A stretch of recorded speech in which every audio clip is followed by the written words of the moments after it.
All right, so let's look at your sample quiz for 2.6 and 2.7. So for our first set of problems, we're working with rational exponents. That's when we have a fraction as our exponent. So to get rid of that, we want to raise it to its reciprocal. So I'm going to take 1/2 and raise it to its reciprocal, which is 2/1. And of course, what I do to one side, I do to the other side. So anytime you have a power raised to a power, you multiply. So 1/2 times 2/1 is just going to give me r to the 1. So that's what I wanted, r by itself on one side. And then over here, I'm going to have 9 squared, which is 81. All right, number 2, similar idea. So if I'm going to raise this to its reciprocal, first off, I have to get that x by itself on one side. So I'm going to go through and divide both sides by the -3. So that's going to give me 8 is equal to x to the 3/2. So now that I have x by itself on one side, now I can raise it to its reciprocal. So I'm going to raise it to the 2/3. And again, what I do to one side, I do to the other side. So 3/2 times 2/3 is going to give me x to the 1. And then remember, the numerator is your exponent and the denominator is your index. So that's going to be the cube root of 8 squared. Also remember that there is not an order of operations here. You do not want to do the exponent first. Do the root first so that you get to work with smaller numbers. All right, so I'm going to do the cube root of 8 first. So the cube root of 8 is equal to 2, and then I can do my square, so 2 squared would be 4. All right, this next one over here, I've got this whole quantity to the 3/2. So I'm going to raise that whole quantity to the 2/3 to get rid of that exponent on the parentheses. And then what I do to one side, I do to the other side. So 3/2 to the 2/3 is just going to give us 1, so that would be 1 minus 5k. And then over here, again, the 2 is my exponent and the 3 is my index. So I'm going to do the cube root of 64 first, which is 4, and then I can square it. So 4 squared would be 16. So now to get k by itself, I'm going to subtract 1 from both sides and then divide by the -5, and that will give me my solution of k equals 3. All right, then we looked at equations that had radicals in them. All right, so my goal is going to be to get the radical on one side by itself, and then I can square both sides to get rid of that radical. All right, so over here, I need to get this radical by itself. So first thing I'm going to do is add 6 to both sides. All right, then I can square both sides to get rid of my square root. So the square root and the square would cancel each other out. And of course, what you do to one side, you do to the other side.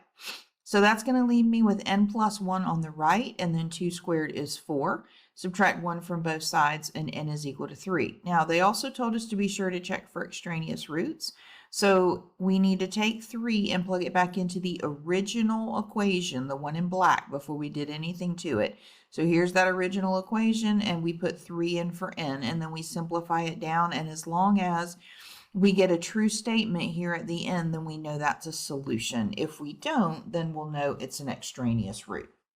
All right, then for number 5, same thing. I want to get the radical alone on one side by itself, and then I'm going to square both sides because the square root and the square cancel each other out.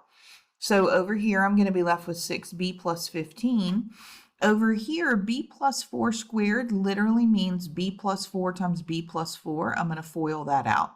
So that's going to be b times b is b squared. B times 4 is 4b, and 4 times b is another 4b, so that's 8b, and then 4 times 4 is 16. So we just FOILed b plus 4 times b plus 4.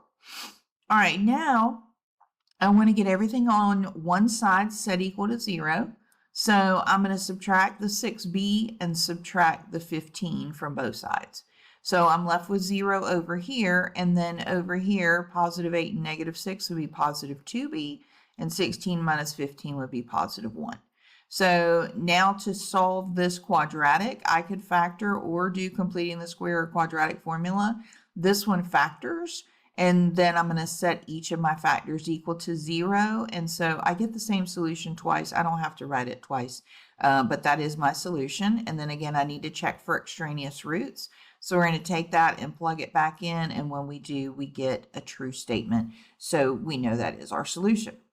All right, then for our next section, we are solving absolute value equations, all right? So remember, you want to get the absolute value alone on one side by itself, and then you're going to take what's inside the absolute value and set it equal to a positive and a negative of what's on the other side.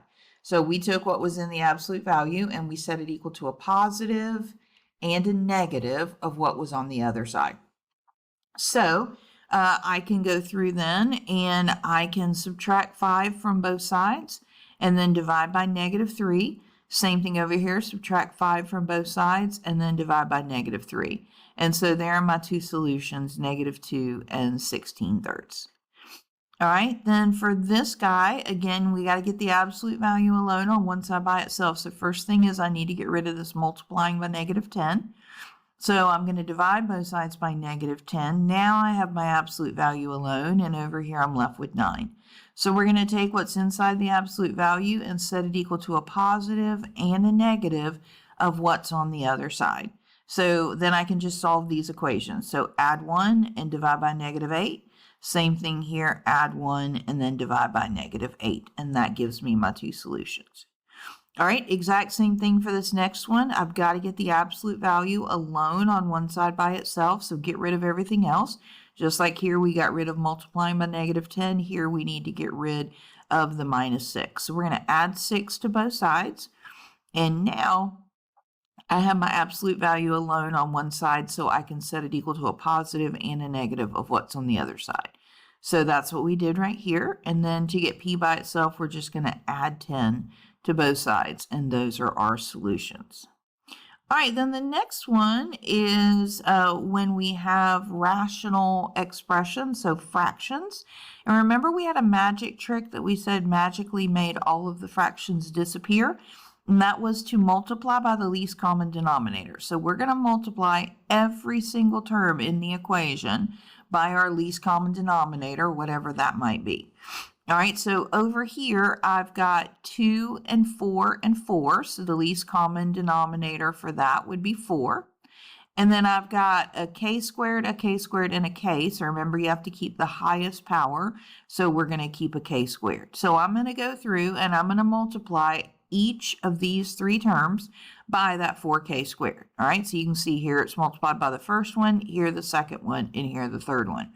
So I'm going to go through and eliminate anything I can, like 4 and 2 would simplify down to 2 over 1, and k squared would cancel each other out. So that just leaves me with 2 times 5, or 10 over 1, so just 10. All right, this next one, the 4k squareds canceled out, and so I was just left with 1 over 1, so just 1. And then here the 4's canceled out, and one of these k's canceled out, but that still left me with 1k up here. So then that would be minus k. All right, so to get k by itself, I'm going to subtract 1 from both sides, and then I'm going to divide by a -9. And then I can take that -9 and plug it back in and check it and make sure it works.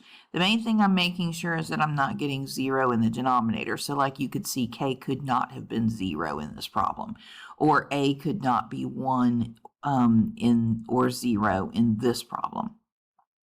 Okay, so for this guy, you can see my denominators are a minus 1, and if we factor this, a times a minus 1. So again, we're going to keep the highest power of everything. I have an a to the first, so I got to keep that.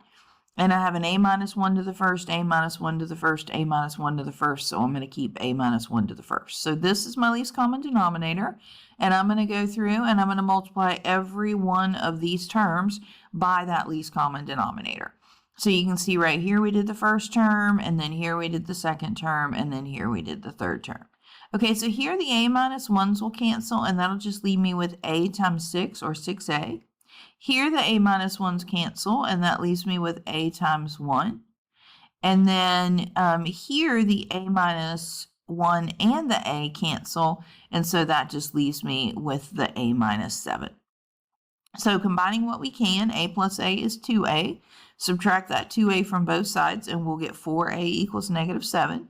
Divide both sides by 4, and we'll get negative 7/4. And again, if I plug that back in, it does give me a true statement, so I know that is my solution.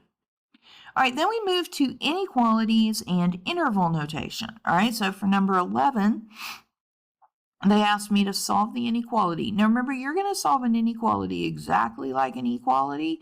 The only difference when you have a less than or a greater than is that if you multiply or divide by a negative, you're going to reverse the inequality sign.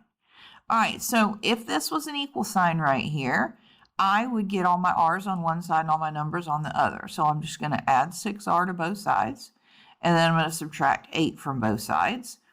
And then I'm going to divide both sides by 7. So I'm going to have r is less than 0. So interval notation for that, if you do not have to graph it, you can see here you can graph it if it helps you, but the graph is not required. So if I'm saying r is less than 0, remember that less than is an open dot or a parenthesis. Less than equal to would be a closed dot or a bracket. So that's why we're using a parenthesis here.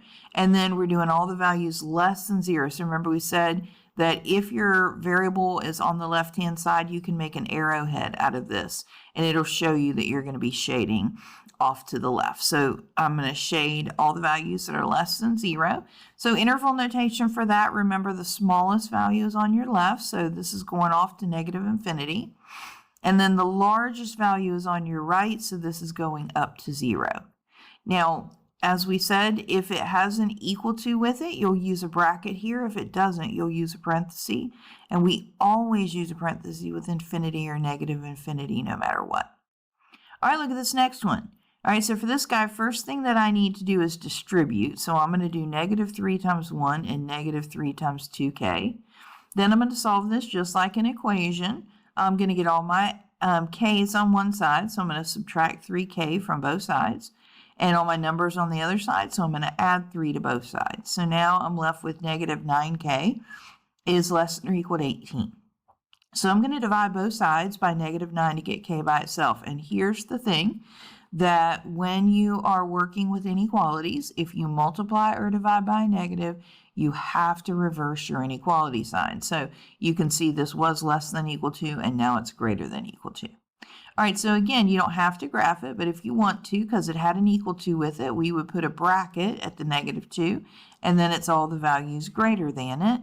So for our interval notation, our smallest value is the negative 2, and our largest value is infinity. So we're going from negative 2 to infinity, and because we could equal, because it's equal to, we put a bracket with negative 2.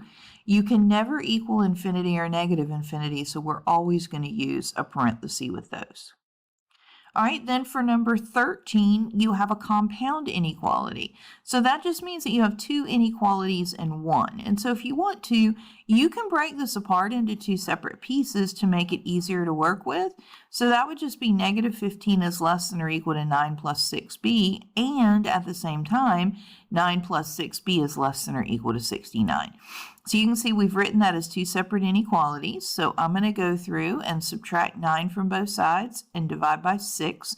I'm not reversing my sign because I didn't divide by a negative, right? I divided by a positive 6. All right, then over here the same thing. I'm going to subtract 9 and divide by 6. So now I just need to put these two pieces back together again. So you can see I've just written them back together again. And so if I were to graph that, because they're both equal to, they're both going to be brackets. So that's a bracket at negative 4 and 10, and it's all the values in between. So the way that I would write that is bracket with negative 4, that's my lowest value on the left, and then 10 is my highest value on the right, and bracket with that again because it's equal to.